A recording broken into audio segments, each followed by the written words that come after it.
Hello again. My name is Asten. Today we discuss queen rearing. I have been rearing queens for 30 years. I cannot call myself a professional queen rearer, but during these years I have gained some experience. So, how do I do it? There are several options in queen rearing.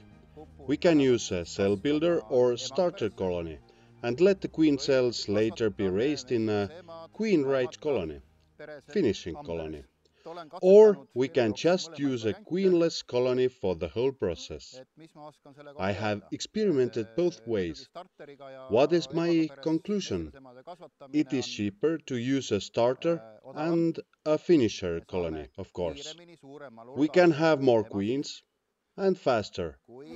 But if one tries to evaluate the queens later on a scale of 5, then I would give the starter-finisher queens a 4, the queens raised right in the queenless colony, as I am going to show you today, would get a 5.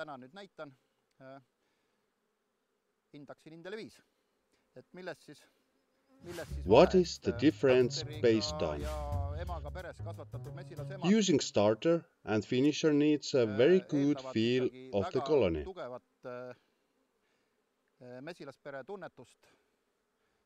This method is mostly used in mass production of queens for sale. I raise queens for my own apiary. That said, I definitely raise them in a queenless colony. If I should raise lots of queens for sale, I would use starter finisher and would get a lot of 4-star queens. Many of the viewers will now make a thumbs down sign, but this is my honest opinion and my choice. Anybody else is free to make their own choices. My process of queen rearing. The colony we use for rearing should be biologically healthy and strong. Population in the colony should be balanced. Bees of all ages in the right consistency. Lots of feed and pollen.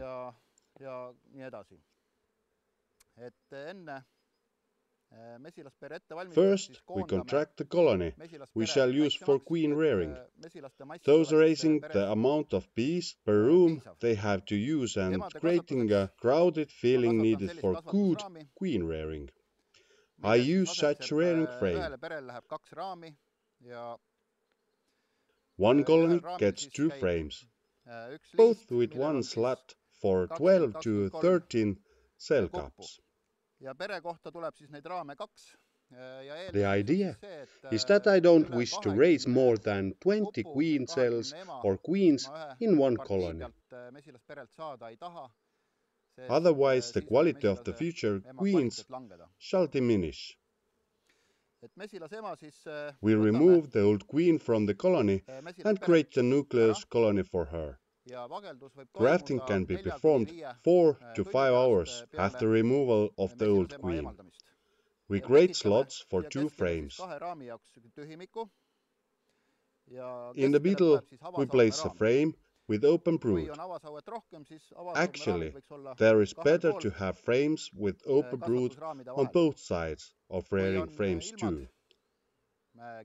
If the weather is on the chilly side, I place the rearing frames into hive for about an hour, in order to let the bees to clean them up and warm them up, 4 hours after removal of the old queen.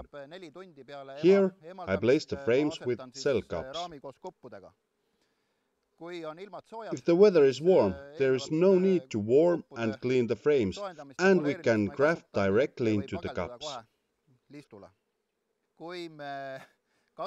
If we use an incubator for ripening the queen cells, then we can use the same colony for rearing 3 to 4 parties of queens. If we don't have an incubator, we can rear 2 to 3 parties of queens in the same colony. After removal of a party of ripe queen cells, we have to add a frame of open brood to the middle of the box in order to bring together the nursing bees. What makes queen rearing in the queenless colony more expensive is the fact that the development of the colony stops after removal of the old queen. The more queens we raise in the colony, the higher the expense for the colony and the higher the price of the young queens. But as I said before, in my opinion, these queens are of better quality.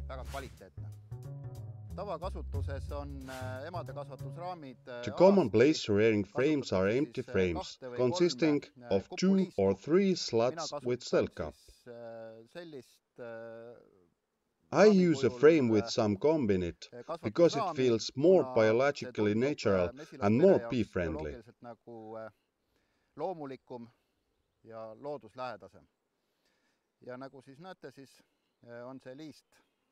This slat is removable, as you can see. We can graft into it. After the grafting is done, we place the slat back into frame, and frame goes into hive.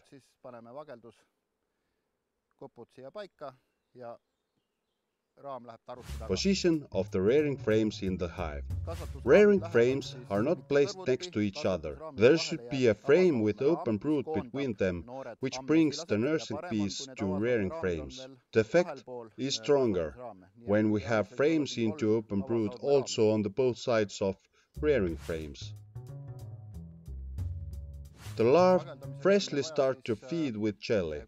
Most importantly, we should have a good kinetic material which we wish to be multiplied. The selection is an issue on its own rights and maybe the most important issue when discussing queen rearing. There is no idea in raising queens from mediocre source. One way to acquire larvae for grafting is to isolate selected queen on a peeled comb. This way we get lots of larvae of same age. I choose easier way and just took a comb with larvae of suitable age from selected hive. It needs some experience, of course, but practice makes perfect. There are 2 options, bright comb or dark comb. Often we don't have much choice. There isn't larvae in suitable age on a suitable comb. Sometimes we just have to use dark comb, even though it's much easier to graft from bright comb. How do I graft? I don't use any special room or light. Larvae can easily take some pretty low temperature. Generally, I graft right in the apiary on the roof of the hive. However, the outside temperature should be at least 40 to 50 degrees of Celsius.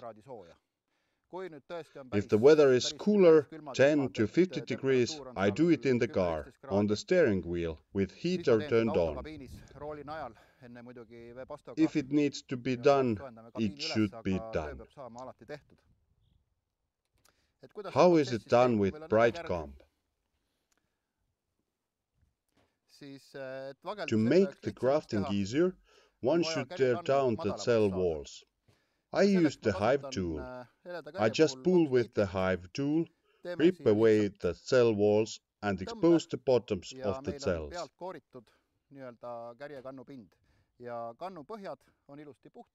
The larvae are untouched and we have a clear view of them.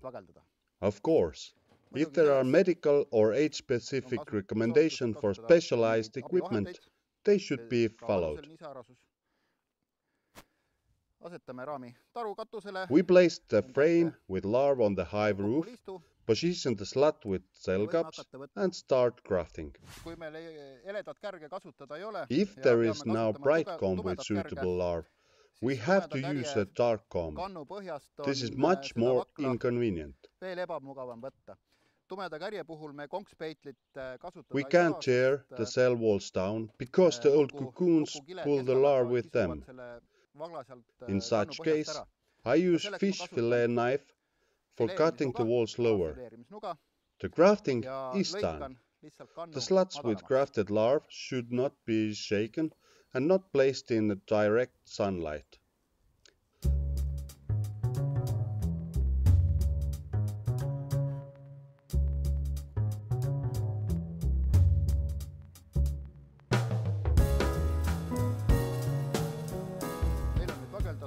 The grafting is done. The sluts with grafted larvae should not be shaken and not placed in direct sunlight. We place the rearing frames into colony and check them after 24 hours. Then we can already see the acceptance rate.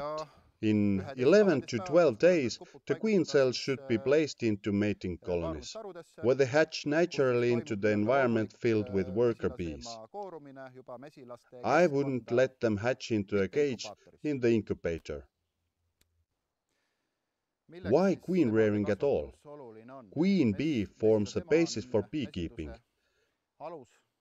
Everything depends on the properties of the queen. Colony development, honey yield, swarming, aggressiveness, resistance to disease. And because everything depends on queens, we just have to handle them.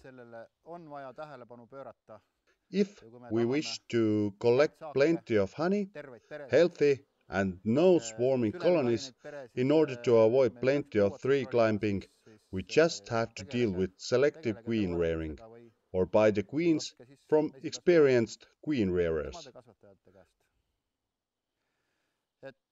This is my experience. Of course, it raises many questions, but one reason to tell and show you all this is to create the discussion. Thank you. Watch our other stories. Next time, I show you how I have arranged the mating process for young queens.